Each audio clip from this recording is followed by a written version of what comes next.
নমস্কাৰ বন্ধু বান্ধৱীসকল, আছামিজ এডুকেশ্যনৰ ললৈ আপোনালোকক পুনৰ স্বাগতম জনাইছোঁ। এতিয়া মই আৰম্ভ কৰিবলৈ ওলাইছোঁ 8.2 চেপ্টাৰটো, অৰ্থাৎ ক্লাছ 10ৰ 8.2 চেপ্টাৰটোৰ 1 নম্বৰ 4 প্ৰশ্নটোৰ উত্তৰ কৰিবলৈ ওলাইছোঁ।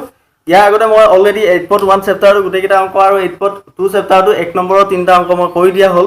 আপোনালোকে সেই ভিডিঅ'বিলাক চাব বিচাৰিলে ডিছক্ৰিপশ্যনৰ লিংকবিলাক দিয়া যাব, আপোনালোকে তাৰ পৰা চাব পাৰিব। এতিয়া হ'ল যে এই অংকটো মান উলিয়াব দিছে মানে সেই অংকটো sin 30 দিছে, tan 45 দিছে, cosec 60 নে কি দিছে তেনেকৈ দিছে। সিহঁতৰ মানবিলাক আমি বহাব লাগিব। বহাই পেলাই এইবিলাক বেলেগ একো নহয়, ভগ্নাংশ যোগ বিয়োগ পূৰণ হৰণ এইবিলাকহে। ভগ্নাংশ যোগ বিয়োগ পূৰণ হৰণ a square plus b square, a square minus b square, a plus b whole square, এইবিলাক কৰা, বেলেগ একো নহয়। আপোনালোক টান বুলি নাহিব। এতিয়া খালি মানবিলাক বহাবতো আপোনালোকে পাৰিবই, কাৰণ মই অলৰেডি টেবুল টিক দিছোঁ। আপোনালোকে সেইবিলাক শিকি অলৰেডি চাগে মুখস্থ হৈছেই, আপোনালোকৰ মনত ৰৈছে। যদি ৰোৱা নাই তেতিয়াহ'লে ভিডিঅ'টো আকৌ এবাৰ চাই ল'ব পাৰে। ভিডিঅ'টো লিংকটো ডিছক্ৰিপশ্যনত দিয়া থাকিব। এতিয়া হোৱা আমি মানবিলাক বহাওঁ।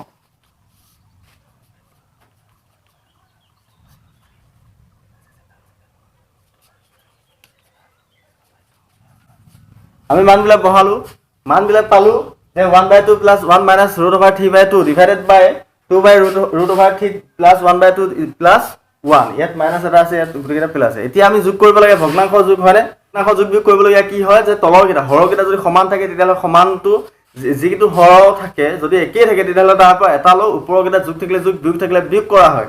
আৰু যদি সমান নহয় তেতিয়াহ'লে লসাগু উলিয়াই লোৱা হয়। আৰু এনেকুৱা ক্ষেত্ৰত কি কৰা যাব যে অসমান যিহেতু আৰু দুইটা মৌলিক সংখ্যা, গতিকে 2 × 3 টোকে আমি লৈ লওঁ যে চবৰে তলত 2 আছে, ইয়াৰ তলত 1 আছে, ইয়াৰ তলত √3 আছে। তেতিয়াহ'লে 2 × 3 টোকে লৈ লওঁ। চাওক কেনেকৈ কৰে মই বুজাই দিওঁ। ভগ্নাংশ যোগ বিয়োগৰ মই ভিডিঅ' অলৰেডি দি থৈছোঁ। আপোনালোকে যদি এবাৰ চাই ল'ব বিচাৰে সেই ভিডিঅ'টো এবাৰ মোৰ চেনেলত গৈ চাই ল'ব পাৰে। তেতিয়া আপোনালোকে এই যোগ বা বিয়োগবিলাক ভালদৰে বুজি পাব, কাৰণ এইটো চেপ্টাৰ অংক প্ৰায় এনেকুৱাই হ'ব। মই কৈছিলোঁ যে ভগ্নাংশ যোগ বিয়োগত কি হয়, তলৰ হৰকেইটা যদি চবৰে একেই হয়, অৰ্থাৎ একেই হৰৰ বিশিষ্ট হয়, তাৰ পৰা এটা হৰ ৰাখি ওপৰকেইটা যোগ থাকিলে যোগ, বিয়োগ থাকিলে বিয়োগ কৰা হয়। কিন্তু ইয়াত সমান নাথাকিলে কি কৰা হয়, লসাগু উলিওৱা হয়। লসাগু আমি 2 × 3 ধৰি ল'লোঁ। ধৰি ল'লে কি হ'ব, মানে গোটেইকেইটাৰ তলত 2 × 3 বুলি ধৰি ল'লোঁ। গোটেইকেইটা হৰ 2 × 3 বিশিষ্ট বুলি ধৰি ল'লোঁ। এতিয়া কি কৰিব লাগিব যে মানকেইটা বহাব লাগিব। ইয়াৰ তলত কেনেকৈ বহাইছোঁ চাওক, যে ইয়াৰ তলত 2 আছিলে 1/2, হয়নে? ইয়াৰ তলত 2 আছিলে 1/2 হৈ আছে, কিন্তু আমি কি বলা 2 × 3 বহালোঁ, অৰ্থাৎ 3 এটা ইয়াত বেছিকৈ পূৰণ কৰিলোঁ। এই 1টোৰ লগতো 3টো পূৰণ কৰক। 3√3 × 1 = 1। এইটো 1 আছিলে 1/1, মানে তলত ইয়াৰ তলত কি আছিলে, একো নাই, মানে 1 এটা আছিলে। আমি কি বহালোঁ 2 × 3 বহালোঁ। ইয়াৰ তলতো আমি কিয় বুজি পাইছেনে, যে একেই হৰৰ বিশিষ্ট হ'লে তাৰ পৰা এটা হৰ আহে। আমি এটা হৰ আনিলোঁ, মানে আমি ধৰিয়ে ল'লোঁ যে গোটেইকেইটা একে হৰৰ বিশিষ্ট। এতিয়া আমাৰতো একে হৰৰ বিশিষ্ট নাছিলে।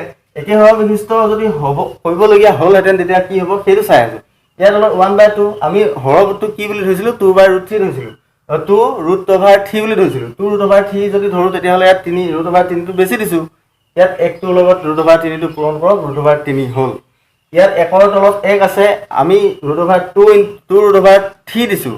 2√3টো ওপৰৰ 1ত পূৰণ কৰক, 2√3 মাইনাছ ইয়াত 2 ডিভাইডেড বাই √3 আছে। √3টো আছে, আমি কিমান বেছি দিলোঁ, 2টো বেছি দিলোঁ। 2√3 দিলোঁ নহয়, 2 × কৰি দিছোঁ, গতিকে 2টো বেছি দিলোঁ কাৰণে 2টো ওপৰত পূৰণ কৰক, 2 × 4। মানে আমি হৰটোৰ ক্ষেত্ৰত চাওক, যদি এনেকুৱাকৈ আছে 4/2 আছে, যদি আমি তলৰটোত যদি 8 লিখিবলগীয়া হয় তেতিয়াহ'লে কি পূৰণ কৰিব লাগিব, 2 পূৰণ কৰিব লাগিব। ঠিক তেনেকৈ এইটো ক্ষেত্ৰত চাওক 1/2 আছে, 2√3 কৰি দিলোঁ, অৰ্থাৎ 8 কৰি দিলোঁ, ধৰি ল'লোঁ, 2 পূৰণ কৰি দিলোঁ। তেতিয়াহ'লে সেই ওপৰটোত আমি কিবা এটা পূৰণ কৰিব লাগিব নহয়, তেতিয়াহে সমান হ'ব। কি পূৰণ কৰিব লাগিব, সেই একেটা সংখ্যাই পূৰণ কৰিব লাগিব।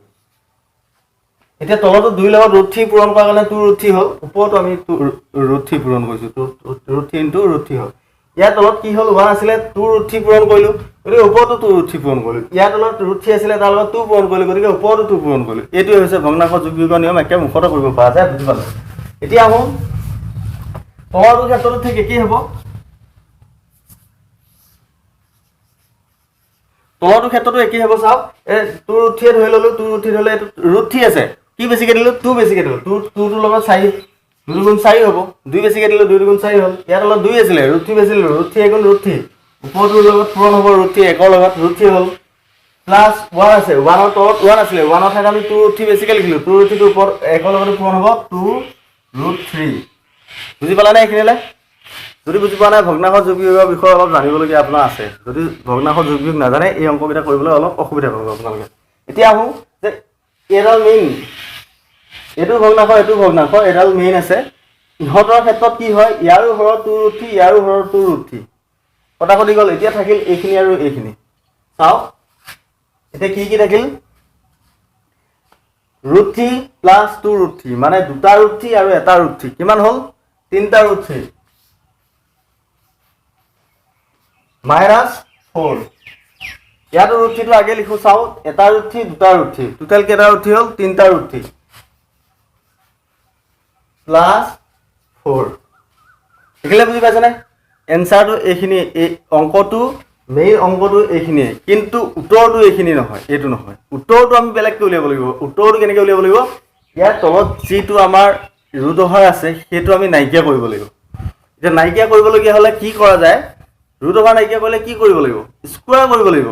কৈছিলে যে ৰুট অভাৰডাল যদি নাইকিয়া কৰিব বিচাৰে তেতিয়াহ'লে ৰুট অভাৰ ওপৰত স্কোৱাৰ দিয়ক, তেতিয়াহ'লে ৰুট অভাৰডাল নাইকিয়া হ'ব। বুজি পাইছেনে? স্কোৱাৰটো নাইকিয়া কৰিবলগীয়া হ'লে তাৰ ওপৰত ৰুট অভাৰ দিয়ক, তেতিয়াহ'লে তেনে ধৰক 2 স্কোৱাৰ ইজ ইকুৱেল 4। যদি এইটো দিয়া যায় তেতিয়াহ'লে স্কোৱাৰে ৰুট অভাৰে কটা যায়। স্কোৱাৰ আৰু ৰুট অভাৰৰ মাজত মিল নাই, সিহঁত দুটাই দেখিলে ইটোৱে সিটোক কাটি পেলায়। এতিয়া আহোঁ, স্কোৱাৰ কৰিবলগীয়া হ'লে কি হ'ব, এ স্কোৱাৰ মাইনাছ বি স্কোৱাৰ। এ স্কোৱাৰ মাইনাছ বি স্কোৱাৰ সূত্ৰ পাইছিলে এ প্লাছ বি হোল ইনটু এ মাইনাছ বি। এই সূত্ৰটোত পেলাব লাগিব, এইটোক আমি এ বুলি ধৰোঁ, এইটোক আমি বি বুলি যদি ধৰোঁ, এ প্লাছ বি হৈ আছে, আমি কি কৰিব লাগে, এ মাইনাছ বি এটা যদি কেনেবাকৈ কৰিব পাৰোঁ তেতিয়াহ'লে এই সূত্ৰটোত পৰিল, অৰ্থাৎ স্কোৱাৰ আমি লিখিব পাৰিম এইটোৰ ওপৰত। অৰ্থাৎ এ প্লাছ বি হৈ আছে, আমি এ মাইনাছ বি কিবা এটা কৰি আমি এ মাইনাছ বি যদি কৰিব পাৰোঁ, এ মাইনাছ বি যদি কৰিব পাৰোঁ তেতিয়াহ'লে এইটো অংক ওলাই গ'ল। কেনেকৈ কৰিব লাগিব, এ প্লাছ বি বুলি যাক পাইছোঁ সেইটোকে আমি এ মাইনাছ বি বুলি বহাই দিওঁচোন সিফালে।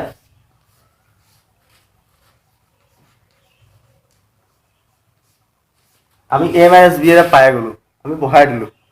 কিন্তু এই তলত যে আমি এ মাইনাছ বি বহালোঁ, অৰ্থাৎ ৰুট 3 মাইনাছ 4 বহালোঁ, এইটো কাৰণে ওপৰতেও কিবা এটা কৰিব লাগিব। ওপৰটোতেওতো বেয়া পাব নহ'লে, অৰ্থাৎ অংকটো অসম্পূৰ্ণ হ'ব। অৰ্থাৎ এইটোৱে যে তলত যদি কিবা এটা পূৰণ হৰণ যোগ বিয়োগ কৰোঁ তেতিয়াহ'লে ওপৰতো পূৰণ হৰণ যোগ বিয়োগ যি কৰে সেইটোৱে কৰিব লাগিব, নহ'লে ওপৰটোৱে বেয়া পাব। এতিয়া এইটো আছে,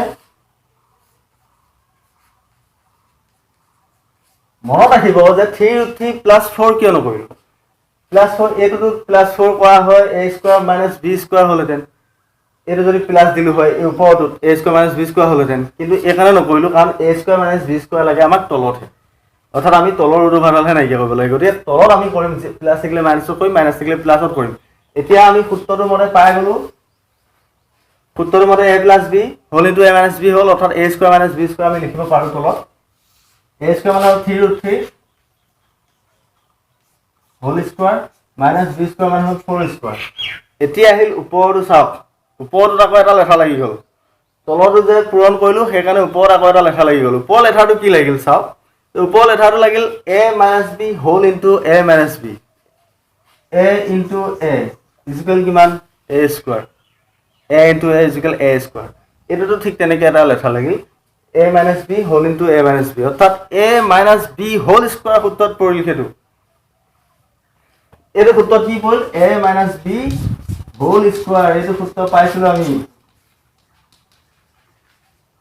এইটো সূত্ৰত পৰিলে A minus B whole square is equal A square plus b square minus twice A b. এইটো সূত্ৰত আমি এতিয়া ভাগিব লাগিব এইটো শাৰী, এ স্কোৱাৰ বুলি ক'লে এইটো স্কোৱাৰ পৰিল বুলি ধৰিলোঁ, এবাৰ এটা শাৰী লিখি স্কোৱাৰ বুলি লিখি নাথাকোঁ, এইটো গম পালোঁ যে A minus B whole square আছে। এ স্কোৱাৰ মানে হ'ল 3 root over 3 square, B square মানে হ'ল 4 স্কোৱাৰ মাইনাছ টুৱাইছ এ বি, টুৱাইছৰ 2 এ 2 3 ৰুট, এ মানে হ'ল 3 ৰুট 3 আৰু বি মানে হ'ল 4 বহালোঁ আমি।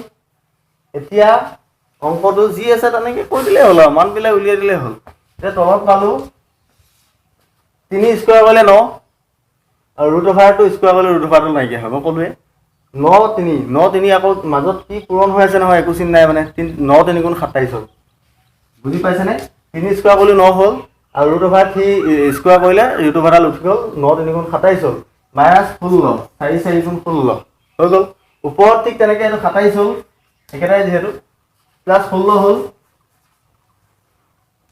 মাইনাছ সিফালে কিমান হ'ল চাওক 2 3 গুণ 6 4 গুণ 24 √3 24 √3 কৰিবলগীয়া কি আছে যোগ বিয়োগ আছে আৰু এইটো ক্ষেত্ৰত কৰিলো কিমান হ'ল 43 ওলাল নেকি 43 √3 এইটো টোটাল 11 হয়নে বাৰু 6 7 ওকে 11 এনসাৰটো ওলাল নে বেছি একো টান নহয় প্ৰথম মানকেইটা বহালো ভগ্নাংশ যোগ বিয়োগৰ মতে আমি ভগ্নাংশৰ সেই লসাগু গসাগু উলিওৱা নিয়মটো আমাক প্ৰতিটো অংকতে লাগিব আগৰ তিনিটা অংকত লাগিল এইটো 4 নম্বৰ অংক ইয়াতো লাগিব 5 নম্বৰ অংকটো লাগিব পিছৰ যি 2 নম্বৰ যিবিলাক আছে সেইবিলাকতো লাগিব আৰু এইটো চাওক এইটো আমি a² - b² সূত্ৰত পেলালো a - b হোল স্কয়াৰ সূত্ৰত পৰিল এতিয়া থাকিল যে এনসাৰটো পাই গ'ল আজিৰ ভিডিওটো ইমানতে সামৰিলো যদি আপোনালোকে ভিডিওটো চাই ভাল পালে এনেকুৱা ধৰণৰ ভিডিও পাবলৈ আপোনালোকে মোৰ চেনেলটো সাবস্ক্ৰাইব কৰক লাইক কৰক কমেন্ট কৰক